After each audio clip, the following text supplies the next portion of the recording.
Yeah, the other teams in the division, Gabe, I don't know if they're worrying you as such. I mean, Sunderland are probably weirdly at the minute for me anyway are a bit of a danger. I know they struggled the other day against Plymouth Argyle, but Mm. I don't think that's symptomatic of how good they are as a team. And I've sort of highlighted Sunderland for me as a bit of a problem. Sheffield United are a machine. Even though they faltered a little bit this weekend, I think they'll still come good without being exceptional. Burnley are, with the greatest of respect, a solid team, maybe with not as much firepower as Leeds going forward. Who are the threats for you right now, or is it just almost Leeds United can kill Leeds United in this race?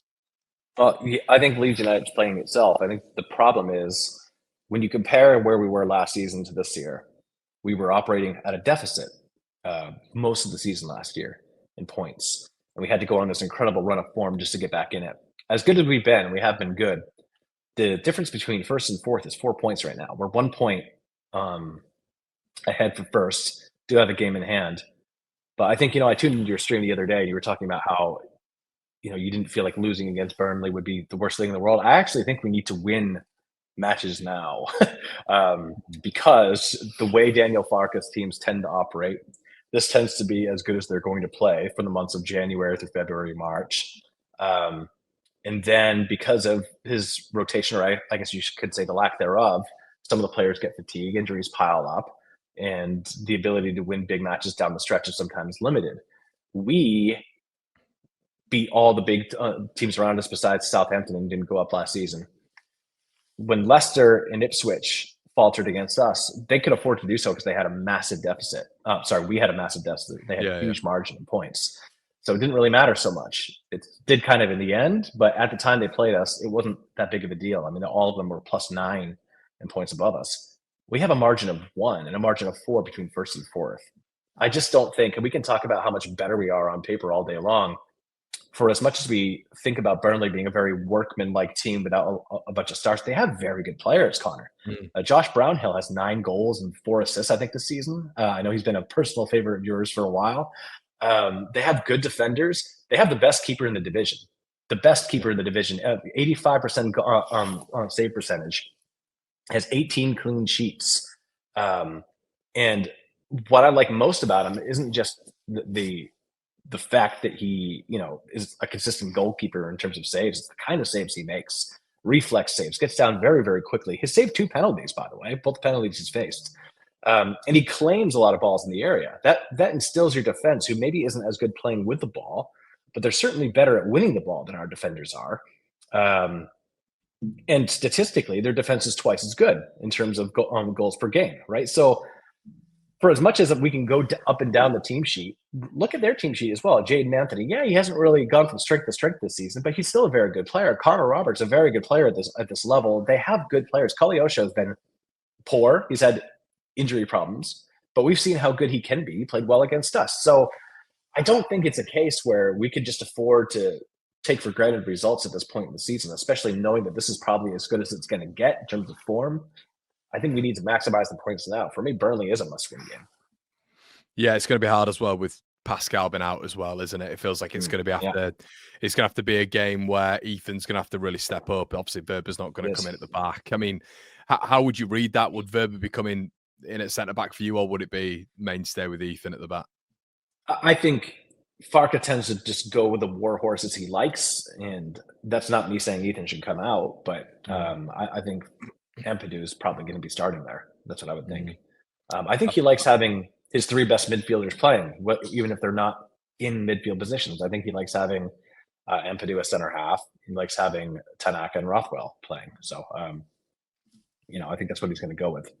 Well, I'm going to shock you as well. For me, in this game in particular, and I don't know if you agree with this, but I would be starting Gruev. I am You a just think little it's that bit. kind of match, huh? Yeah, I'm a little bit worried about if he's taking Ampadu out of that midfield. I'm thinking, they're not bad in midfield. Hannibal's back for this one, obviously on loan from Man United. He was pretty infamous at the game at Ellen Road, in terms of just being an SHIT house. And he played quite well on the ball, to be honest. He was quite instrumental in them getting up the pitch. Cullen's in there as well, the defensive midfielder. He's good, he's strong.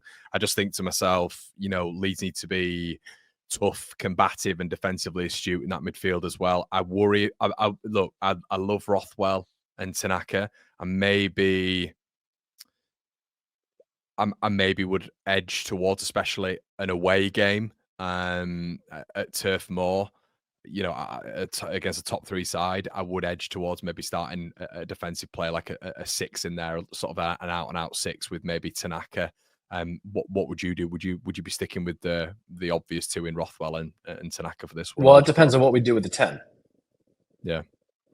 Yeah. So I know you're gonna be calling for Nanto in the 10 this week, right? I go Ramazani in the 10, but yeah, Ramazani in the 10. So I think, first of all, when you look at the heat map, Ramazani, it plays really, really close to the touchline. Yeah, he does creep inside, but he also plows back out, right? So for me, I think Ramazani is, if you're going to play him, play him in his natural position. He's a right-footed player who plays on the left and cuts inside, and he's a nuisance. Solomon has that quick twitch movement. I think his close control is a little bit better than Ramazani's, but he's not as unpredictable, right? He's not as fast. So for me, if you're going to move somebody inside, it's got to be Manor Solomon, and he's played really well last couple of weeks. I think the issue that you run into is if we control the game through possession, Burnley controls the game through physicality. And as much as Aronson is not, I have to be careful how I frame this because people are like, "Oh, are you saying Aronson's more physical?" No, I mean he's not. He goes down easy, but I don't think that a guy like Ramazani in the 10 in a match like Burnley, who, I mean, their center half, CJ Egan Riley, this guy wins 95% of his tackles.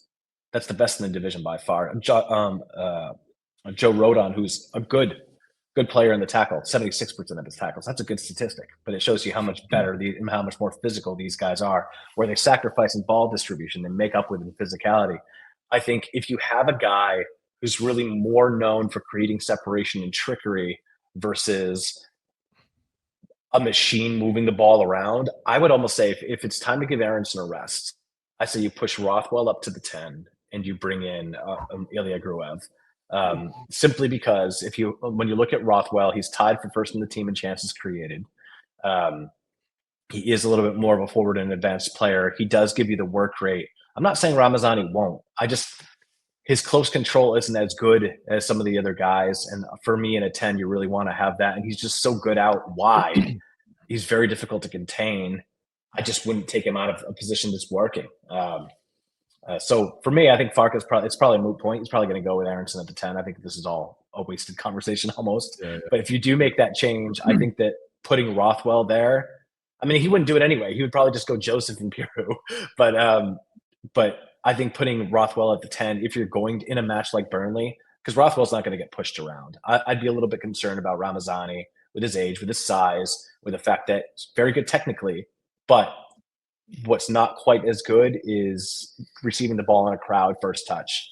Well, I think this is quite interesting with this heat map, and this is kind of what I've always just been trying to hark towards, to be honest. And I think I abundantly saw this game when I was down at Ellen Road, and the cameras don't naturally follow him a lot, especially when he's not involved in play really. But Ellen Road, you kind of see the sort of positions that he's taken up, and there was a lot of positions in and around here because he wants the ball from central, and obviously Leeds build up vertically. Yeah, but Conor, he comes in there from the left. Like he doesn't start in a central position. Like he interchanges with the number 10. You know what I mean? Like, yeah, I mean, when you're watching the match, that's a lot different than taking up a central position with 2 defenders on your back and then being that conduit to either release the ball quickly or turn. Yeah, I think when I say about the central space, it's just the natural position he opens his body and asks for the ball at. You know, it's not naturally him having the ball at his feet then moving inwards. It's the position he takes up to receive the ball. So he wants the ball. He's waiting in an open body position in that number 10 for it to come to him and for him to drive at the heart of the defence. That's how I saw him against Sheffield Wednesday. Anyway, I think that's how you saw him a little bit against Harrogate as well. But I understand. Look, the issue is we have to get this guy in the team, Gabe. And if this guy's not going to get in the team, then what are we doing right now? And Solomon, that position isn't given up. Do I think Ramazani could play in the 10? I do. And I think he's occupied that position enough for me to be convinced that he could play that as a role. I think there's more of an upside for Ramazani than there is against Aronson. I think Burnley would be more fearful of coming up against Ramazani than Aronson. I think that's where I just thought there's not a lot of precedence for playing Ramazani at 10 anywhere, right? So I think that set him up to succeed. It's unproven, isn't it? It's unproven. So yeah, let him do what he's continued to do well. Like if it's doing well, then like let him do it. The question is, do you start him? Which like we'd like to. The issue with selection right now is Dan James is also playing really well, although I think he's getting tired too. So you can't just take Dan James out.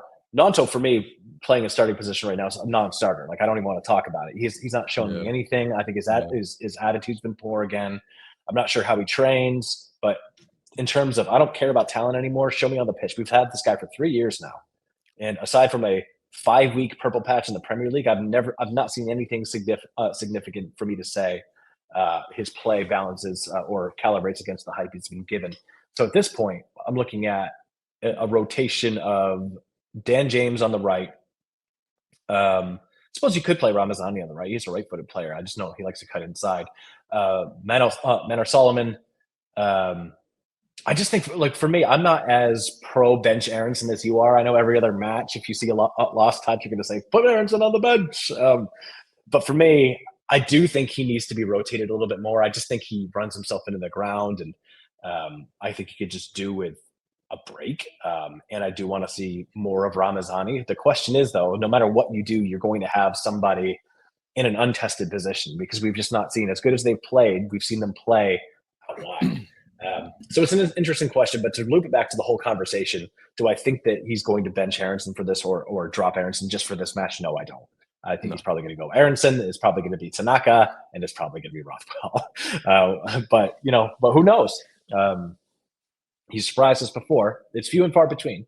But another interesting bit as well. Fit and firing right now. We know how this guy operates in terms of Daniel Farke, and I think some players. Well, it's quite inconsistent sometimes because then we can look at Ilan Mele in terms of meritocracy, but I think we can look at least Sam Byram when it comes to it. So when Sam plays well, it feels like he gets that sort of pat on the back, and when he's injury free, he might be consistent in that position. Do you think Farke will begin with Byram tomorrow, or do you think he'll pivot to Firpo? Because I thought, to be honest, Gabe, I thought when Firpo came on, there was a massive difference the other day, huge difference. Yeah, I don't know. I mean, he clearly likes Sam Byram as a player, right? I mean, he's one of his guys, and if we know anything about Farke, is that he rolls with the guys that he trusts and likes. I do think Junior Firpo at this level has proven that he's very, very good. Although he has struggled with consistency. I think we're much better in the attack with Junior Firpo. And I think, listen, we're playing against a very physical team that doesn't give up a lot of goals. It's crazy for me to think that this goalkeeper has only let in 9 goals in 27 matches. That's absurd. Nearly 2,500 minutes played and 9 goals conceded. Imagine if we had those 2 penalty saves, by the way, were against Sunderland right at the end as well. 2 penalty saves. Yeah. I mean, and he's only faced 9 more shots than Ilan Mele, right? So his save percentage is better. He's getting shot at more, even if it's not like a big margin. By the way, the difference in save percentage, 86% to 71%. 71% is like close to Ilan Mele's best, right? 86% save percentage for a team that has have a reasonable amount of shots on target against is incredibly good. Yeah. He's very decisive in his box. I mean, just a high claim rate. It means when a cross goes in, he catches it. For those who aren't sure, don't know what that means. We don't know what that means, do we? Yeah, exactly. So for me, if we're going to come out of here with a win, we're going to have to shoot more, right, than Burnley. That sounds kind of obvious, but we're going to have to pepper the goal chances. Yeah. Now, the only thing I'm not 100% sure about, Conor, and the reason I'm talking about this is because you asked about Sam Byram. Sam Byram is a little bit more of a conservative fullback than Junior Firpo, right? With Ethan Ampadu playing that left-sided center half, we are susceptible to one thing: is a long ball over the top, right? With Junior Firpo, he's going to be much higher up on the overlap, and his recovery and maybe his 1v1 defending or just recovery defending isn't quite as good. Yeah. I tend to say that not only because Farke trusts Sam Byram, I think Sam Byram is probably the wiser choice in terms of how this game is going to be played against a team that's going to want to go route one, that has fast players on a counter, and players that are good. Again, they may not be having sterling statistically, but you have to wonder if that's just playing style in the Parker system.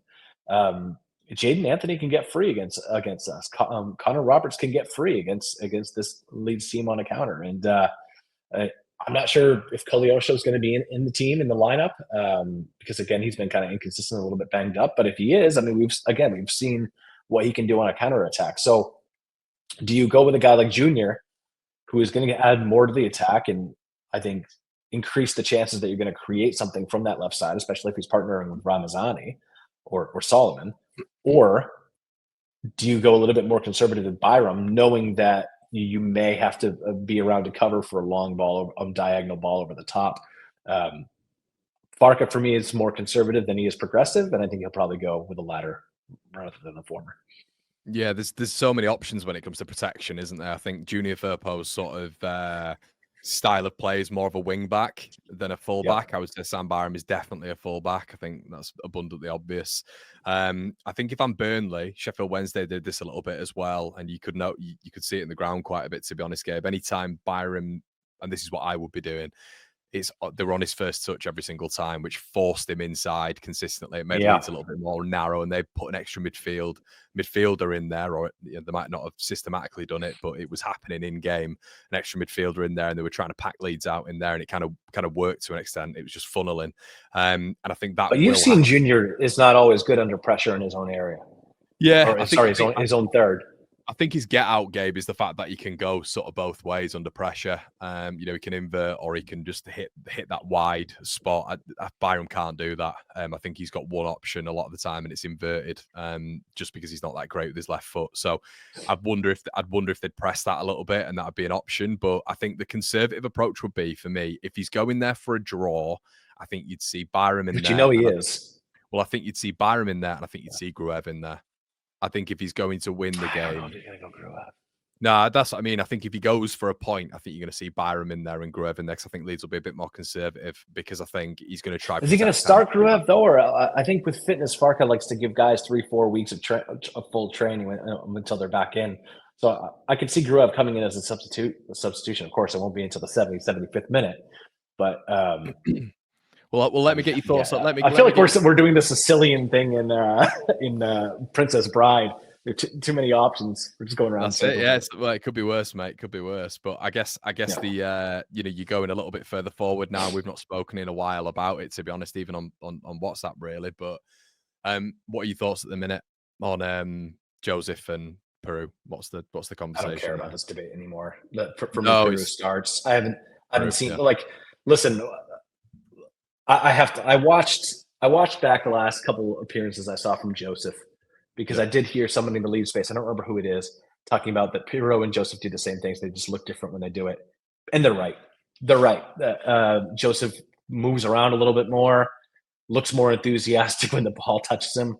But honestly, mate, I'm not kidding. In the build-up play, that their stat line is almost identical.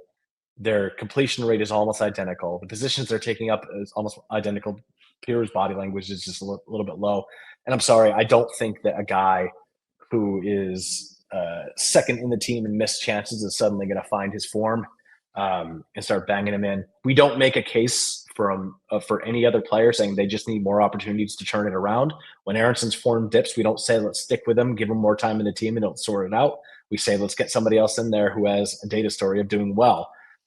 I don't think either of our forwards are next division players right now, although I do think Joseph he's younger, right? Although Piru's not old. I mean, he has this disposition of being old, but he's not. So I suppose he could improve too. But for me, it doesn't change. For me, what the forward position is like. You can be relatively unimpactful all match, and you just get one or two chances, and then that's what you're paid to do. I think Piru is more likely to do that. And I think that the fact that we continue to have amongst the most elite in the division in terms of metrics on attack, I just don't think that Farka mixes it up. And I'm not – when you're a young player, you have to – your most recent performances, even in limited time, are what necessitates your continued inclusion.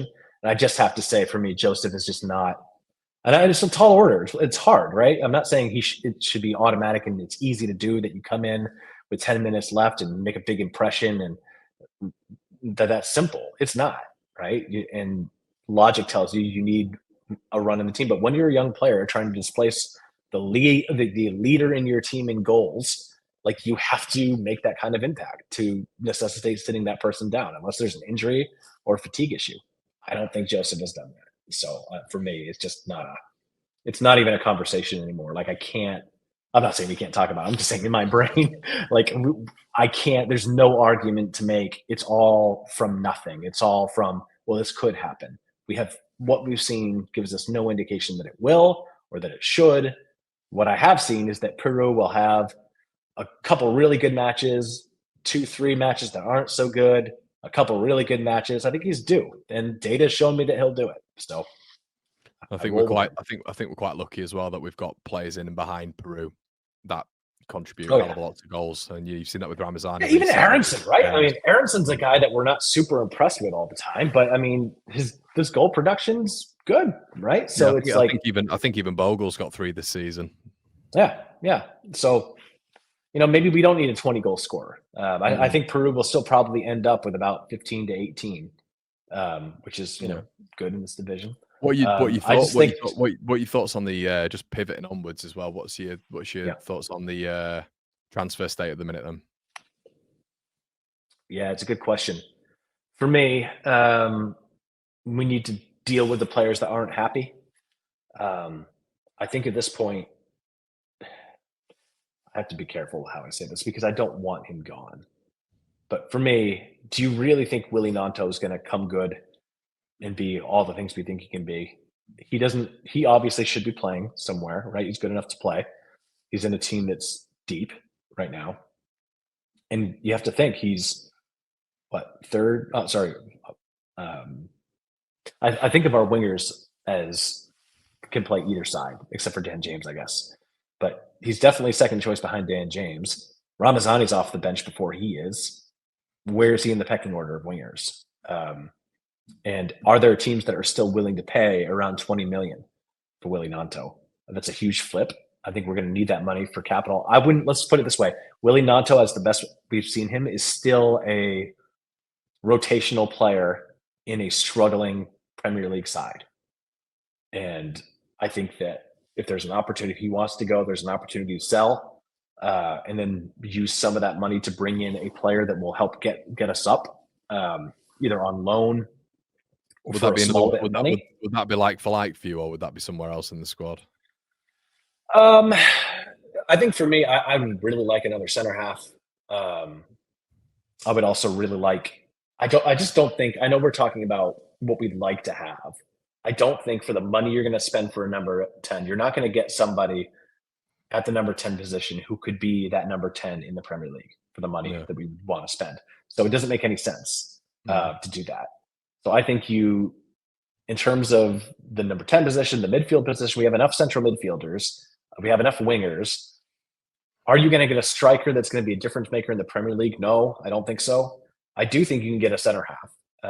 And I would like to have another center half so we're not playing defensive midfielders out of position. It seems to me that maybe I want to pulse check you on this, but it seems to me that Max Verber is always kind of hurt. I sort of wonder if how much of that is just angling for a transfer. I think he's been professional. He's done well when he's played. I don't need somebody to, I'm happy to use mercenaries to get us where we want to go. But ultimately, I think that, I don't think we can depend on him for a late season run to be available. And we do have some depth problems at the number 9 position with Bamford. So the question is, do you move a couple players on just to get like with £1-2 million spends to fill those gaps with decent players that can help get us over the hump, knowing that you're going to have to make a lot of transfers next season and heavily change the side to stay in the Premier League. So for me, it looks at center half, maybe a backup forward. We could talk about goalkeeper all day long, but he's not going to do it. So I always find it so interesting. I know, like, the world doesn't work like this, but I always find it so interesting. I wonder, if we were, what would it be? You'd sort of be if you hadn't have tripped over the ball at Sunderland, if he hadn't have had 3 howlers against Hull, minimum 2 howlers against Hull, 6 points clear or whatever. Would any of us be arsed in the position we're in right now about transfers. I think it'd be a lot quieter. But I understand it. I get it. I do understand it. I think Pascal coming back's massive. If Pascal was out for 10 weeks, I'd be a little bit worried. Especially with Verba's just ongoing knee issues, because you kind of don't want to see. I mean, is this now another season? I guess this is a Farke thing as well, because let's say Verba hasn't got knee injuries right now and he's okay to play. Because we kind of hear the odd murmur, but there's nothing confirmed. His press conferences always says he's fit to play. Verba's never one who's out. He doesn't really mention it, or he'll come out and say, yeah, he's not available to play for 3 to 4 weeks, which he has done, but he's not done it recently. So I do wonder he just maybe just doesn't trust him. So I am a little bit like, okay, we've got a left centre back there who would emulate Strauch, not completely, but he would. And then you could just put Ethan in that defensive midfield position, of which he'd then be able to protect because he's the best defensive midfielder we've got. That kind of probably would work for me. But I think the thing with Farke is, like, right now, I just look at in a week, how we're going to look. And with Strauch back, I think it completes the puzzle a lot better again. So yeah, the number 9, I don't see it as a massive issue, to be honest. I think they both offer something completely different, and it's great. I would like to see a ship out Bamford and use that money to sign a young player or something like that, or give one of our, that would be nice.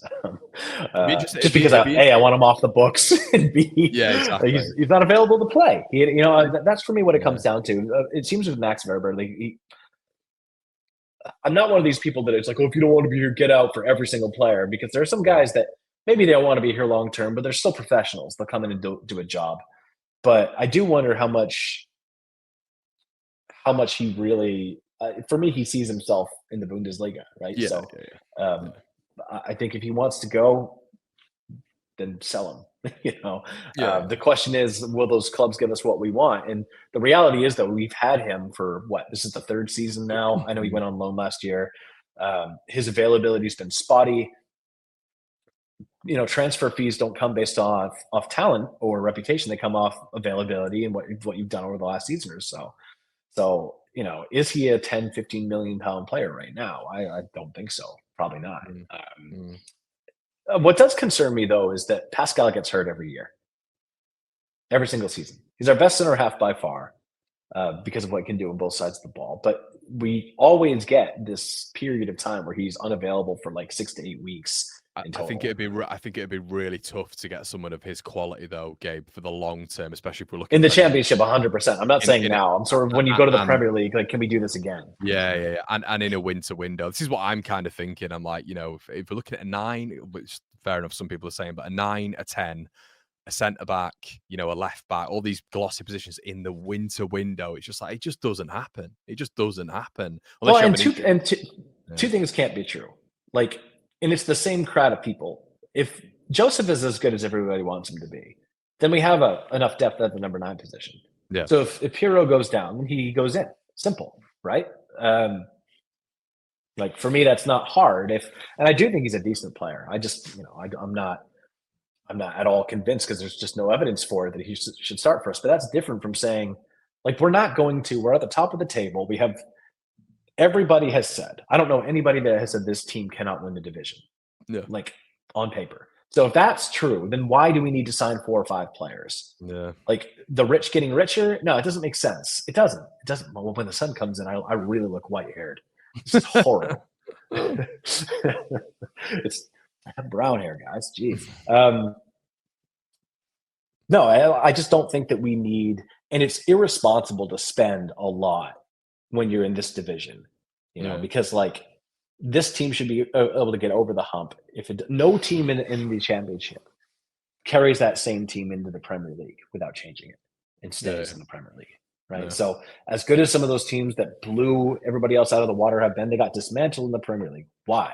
Well, it's simple, because the players aren't good enough. The best players in the Championship are, if they're lucky, mid-tier Premier League players. There are always exceptions, right? People are going to point to, know in the comments, a couple edge cases are going to be pointed out. But Crescencio Somerville, best player in the Championship by far last season. How's he doing this year? Jorginho, really great player in the Championship. He's having a good season at Brighton, but it's not pulling up any trees. So it's unless you want to be under threat of relegation, you can't be spending a ton of money in in this division and then hope to stay in the next. Now the argument is going to be, well, you have to get out of the championship. Yes, you do. This team is good enough right now. We need a couple more depth pieces in case of injury. I don't like seeing central midfielders dropping into center back positions. So maybe you sign a new center back. That's what you do, you know. But for me, there are no pressing needs. There's no pressing need at the winger position. There's no pressing need in the center or the midfielder. There's no pressing need at the striker. If you think so, and you were talking about how Joseph was great, he's going to score 20 goals. Don't come for me in the comment section, because if he's that good, he should be good enough to come in an injury. The fullbacks are fine. You know, we have plenty of fullback cover. We do have, I mean, Isaac Schmidt. It's obvious that Farka doesn't like him, but if we had no one else, he'd be an excellent player. You know, so yeah. Well, pivoting just again to Burnley, then. What's your score prediction, mate? Yeah, it's really tough because I do think we're going to play big win, wouldn't it? Be a huge win. It would, and I think we need it personally, because I think this is the run of. It's probably going to be something like a 1-1 draw, if I'm honest. I would really like it to be a 2-1 Leeds win. I know that's our kind of magic scoreline that we roll with here. But I think realistically, it's probably going to be a 1-1 draw. Yeah, as we sort of ebbing close, I'm actually thinking it could be a 0-0. You know, them sort of frustrating leads and maybe a couple of. We'll see about Solomon's been so good last couple of weeks, and he doesn't just have Premier League quality. He has like top 10 team in the Premier League quality. The issue's just been injuries and consistency, right? So we'll see. I mean, he should be a bit of a cheat code in this division. Ramazani too. We'll see what happens. But for me, those guys are unpredictable enough that, you know, as good as Burnley defends as a team and as good as their keeper is, if they don't generate any attack against us, it's going to be a long day for them. But my logical side tells me it's going to be a 1-1 draw. Yeah, I've got a similar feeling. Well, thanks for joining us again, mate. It's been an absolute pleasure. We'll see you again. It might be Sunday afternoons. We might have to get something, Sunday evenings, I should say. And our time, any GMT. It's definitely not night time over there, as you can see by that blazing sunshine on that. Yeah, I'll have to sort out my situation here when my stuff arrives, so I'm not just in the middle of a California sunbeam, and B, looking like I'm 90 years old with these. It's actually quite nice how they just go in they're like delicate streaks of white.